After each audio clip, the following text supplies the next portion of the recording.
Baik, bismillahirrahmanirrahim. Assalamualaikum warahmatullahi wabarakatuh.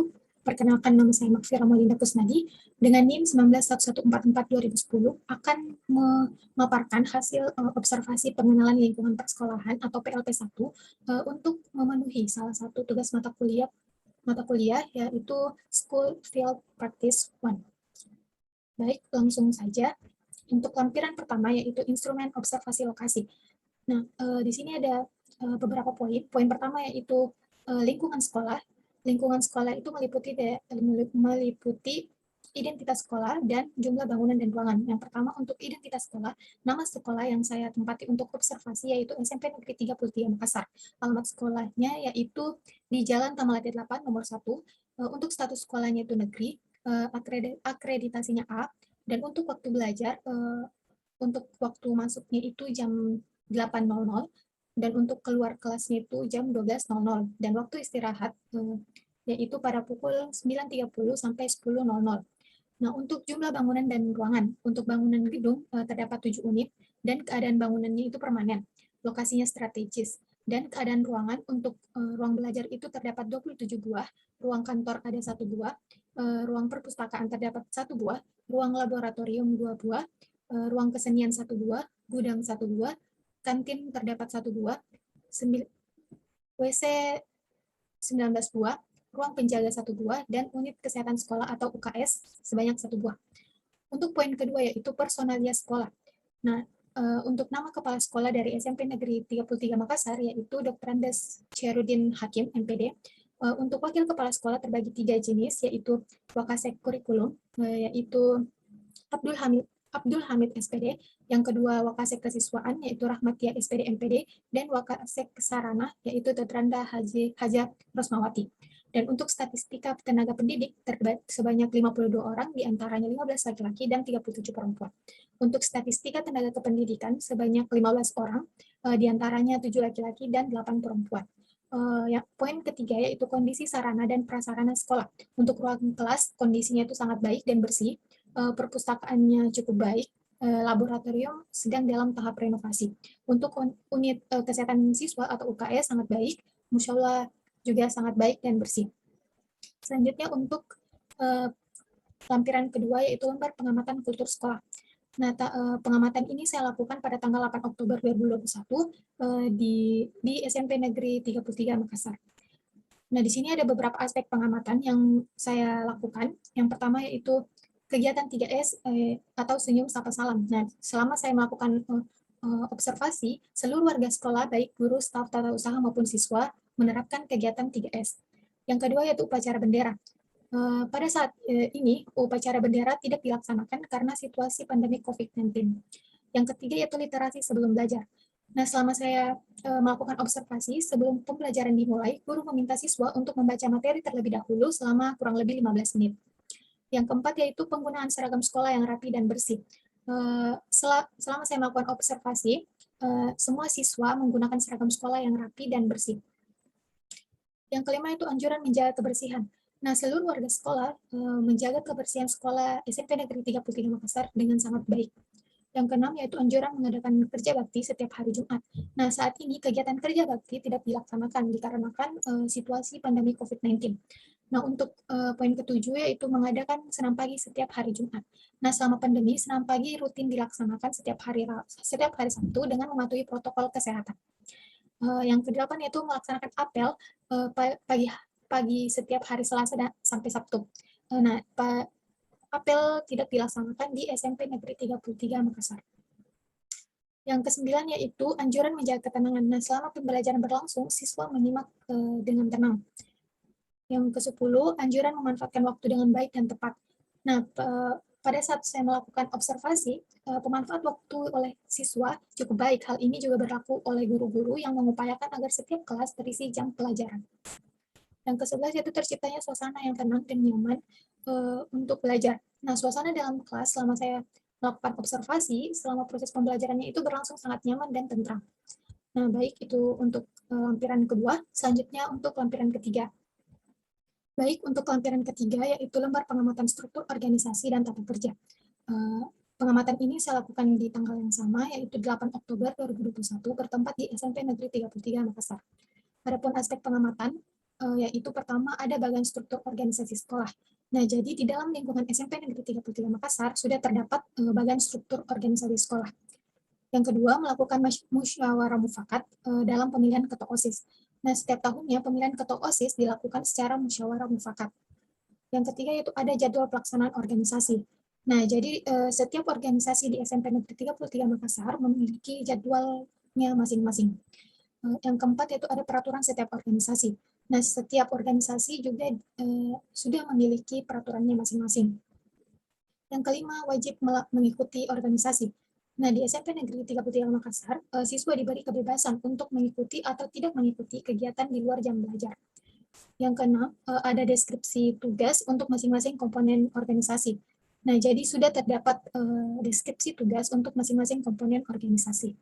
Yang ketujuh, anjuran mengikuti LDK atau latihan dasar kepemimpinan. Nah, bagi siswa yang mengikuti organisasi, dianjurkan untuk mengikuti kegiatan latihan dasar kepemimpinan atau LDK. Nah, selanjutnya yaitu lampiran 4, yaitu lembar pengamatan visi misi sekolah. Saya lakukan pada tanggal yang sama, yaitu 8 Oktober 2021, bertempat di SMP Negeri 33 Makassar. Untuk aspek pengamatannya, yang pertama ada visi dan misi sekolah. Nah, jadi dalam lingkungan sekolah SMP Negeri 33 Makassar sudah terdapat visi dan misi sekolah. Nah, yang kedua, ada pemaparan visi dan misi sekolah di beberapa tempat. Nah, dalam lingkungan sekolah SMP Negeri 33 Makassar terdapat pemaparan visi dan misi sekolah yang ditempatkan di lokasi tertentu, seperti di tempat parkir, ya, tempat parkir. Nah, selanjutnya untuk lampiran kelima, yaitu lembar pengamatan co-kurikuler dan ekstrakurikuler. Pengamatan ini saya lakukan di tanggal yang sama, yaitu 8 Oktober 2021, bertempat di SMP Negeri 33 Makassar. Adapun aspek pengamatan, yaitu yang pertama, ada kegiatan co-kurikuler dan ekstrakurikuler. Nah, jadi di SMP Negeri 33 Makassar sudah terdapat beberapa kegiatan co-kurikuler dan ekstrakurikuler. Di antara lain, yaitu OSIS, Palang Merah Remaja atau PMR, Pramuka, Futsal. Yang kedua yaitu ada jadwal pelaksanaan kokurikuler dan ekstrakurikuler. Nah, setiap kegiatan kokurikuler dan ekstrakurikuler sudah memiliki jadwal pelaksanaannya masing-masing. Yang ketiga yaitu ada pembinaan kokurikuler dan ekstrakurikuler. Nah, jadi tiap kegiatan kokurikuler dan ekstrakurikuler sudah mempunyai pembinanya masing-masing. Yang keempat, setiap guru menjadi pembina kokurikuler dan ekstrakurikuler. Nah, jadi di SMP Negeri 33 Makassar, hanya beberapa guru saja yang ikut berpartisipasi sebagai pembina kokurikuler dan ekstrakurikuler. Yang kelima yaitu setiap siswa wajib mengikuti kokurikuler dan ekstrakurikuler. Nah, sama seperti pengajuan untuk mengikuti organisasi. Nah, jadi di SMP Negeri 33 Makassar ini pada dasarnya siswa diberikan kebebasan untuk mengikuti atau tidak mengikuti kegiatan tambahan di luar jam belajar. Hanya saja untuk kegiatan pramuka, semua siswa diwajibkan untuk ikut serta dan berpartisipasi dalam setiap kegiatannya. Nah, selanjutnya untuk lampiran ke-6 yaitu telah kurikulum, strategi pembelajaran, sistem evaluasi, dan perangkat pembelajaran. Pengamatan ini saya lakukan pada tanggal 15 Oktober 2021 bertempat di SMP Negeri 33 Makassar. Nah, adapun poin pertama yaitu telah kurikulum dan perangkat pembelajaran. Untuk aspek pengamatannya, yang pertama perumusan indikator. Untuk perumusan indikator itu sudah tersedia. Yang kedua penyusunan SKKI dan KD juga sudah tersedia. Penyusunan program tahunan juga sudah tersedia. Penyusunan program semester juga sudah tersedia. Penyusunan silabus sudah tersedia. Penyusunan rencana pelaksanaan pembelajaran atau RPP juga sudah tersedia. Pengembangan KKM tersedia. Untuk pengembangan buku siswa juga sudah tersedia. Penyusunan lembar kerja peserta didik atau LKPD juga sudah tersedia.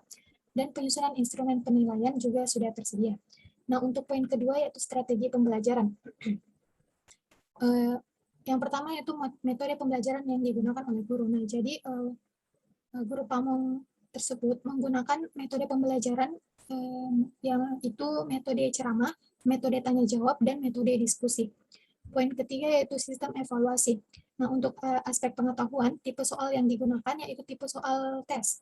Yang kedua, format butir soal. Nah, format butir soal yang digunakan oleh guru yaitu soal esai, dan jumlah butir soalnya itu guru memberikan paling banyak 5 butir soal kepada siswa setiap pertemuan. Yang keempat, distribusi tingkat kesukaran butir soal. Nah, jadi terdapat 2 butir soal dengan tingkat kesukaran yang rendah, 2 butir soal dengan tingkat kesukaran yang sedang, dan 1 butir soal dengan tingkat kesukaran yang tinggi. Nah, dan untuk aspek keterampilan, yang pertama itu keaktifan dalam kelas. Nah, jadi selama proses belajar mengajar berlangsung, terdapat beberapa siswa yang aktif dalam pembelajaran, seperti aktif menjawab pertanyaan dari guru dan menjawab pertanyaan di papan tulis. Yang kedua, kemampuan bekerja sama dalam suatu kelompok. Nah, jadi semua siswa selama pembelajaran berlangsung itu bekerja sama dengan baik dalam kelompok masing-masing. Yang ketiga yaitu ketelitian dalam menyelesaikan soal. Nah, siswa mengerjakan soal yang diberikan oleh guru dengan teliti. Baik, selanjutnya yaitu lampiran ketujuh, yaitu lembar pengamatan kegiatan pembelajaran. Nah, pengamatan ini saya lakukan pada tanggal 8 Oktober 2021 bertempat di SMP Negeri 33 Makassar. Adapun aspek pengamatan antara lain, yang pertama, guru memberi persepsi dan motivasi. Nah, jadi selama saya melakukan observasi dalam kelas, sebelum memulai pelajaran, guru memberikan persepsi dan motivasi kepada siswanya di dalam kelas. Nah, yang kedua yaitu guru memberitahu tujuan pembelajaran yang akan dicapai. Nah, jadi sebelum memulai pembahasan materi, guru terlebih dahulu menjelaskan tujuan pembelajaran yang akan dicapai hari ini. Yang ketiga, guru menguasai materi pembelajaran atau materi pembelajaran disampaikan dengan baik. Nah, selama saya mengobservasi dalam kelas, saya melihat bahwa guru sangat menguasai materi sehingga dapat tersampaikan dengan baik kepada siswa-siswanya.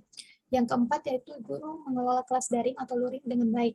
Nah, guru mengelola kelas luring dengan baik sehingga suasana kelas menjadi menyenangkan. Yang kelima, guru berperan sebagai fasilitator dalam membantu mengatasi kesulitan peserta didik. Nah, guru sangat berperan aktif sebagai fasilitator untuk mengatasi kesulitan siswanya. Misalnya jika ada siswa yang mengalami kesulitan dalam mengerjakan soal, guru dengan senang hati membantu. Yang keenam, guru menggunakan teknik bertanya hoax dengan bahasa yang baik. Nah, jadi selama saya melakukan observasi di kelas, saya melihat bahwa guru menggunakan teknik bertanya hoax dengan bahasa yang baik dan mudah dimengerti oleh siswanya. Yang ketujuh, peserta didik berpartisipasi secara aktif dalam pembelajaran daring atau luring. Nah, di sini peserta didik berpartisipasi secara aktif selama proses belajar mengajar secara luring. Nah, siswa terlihat sangat antusias dalam mengikuti pembelajaran tersebut. Yang kedelapan yaitu pada kegiatan pembelajaran nampak ada kegiatan yang mendorong kemampuan berpikir kritis dan kreatif pada peserta didik. Nah, jadi dalam kelas terdapat kegiatan yang mendorong kemampuan berpikir kritis dan kreatif peserta didik, yaitu menggunakan media pembelajaran. Yang kesembilan, terdapat penilaian untuk mengetahui ketercapaian tujuan pembelajaran. Nah, untuk mengukur pemahaman siswa terhadap materi pembelajaran, guru tersebut memberi penilaian terhadap hasil kerja siswa secara berkelompok. Yang ke-10, pelaksanaan pembelajaran sesuai dengan perencanaan. Nah, selama saya mengobservasi, pelaksanaan pembelajaran di kelas belajar berjalan dengan lancar sesuai dengan perencanaan yang telah disiapkan oleh guru. Yang ke-11, guru membimbing peserta didik membuat kesimpulan. Nah, sebelum pembelajaran ditutup, guru membimbing peserta didik dalam mengambil kesimpulan untuk pertemuan hari ini atau hari tersebut. Yang ke-12 yaitu pemberian tugas untuk memperdalam pemahaman terhadap materi dan mengimplementasikan materi. Nah, jadi guru memberi tugas kepada siswa-siswi di setiap pertemuan agar siswa lebih mendalami materi yang telah diajarkan. Baik, itu dia pemaparan dari saya terkait hasil observasi pengenalan lingkungan persekolahan atau PLP 1 yang telah saya lakukan di SMP Negeri 33 Makassar. Lebih dan kurangnya mohon dimaafkan. Terima kasih. Wassalamualaikum warahmatullahi wabarakatuh.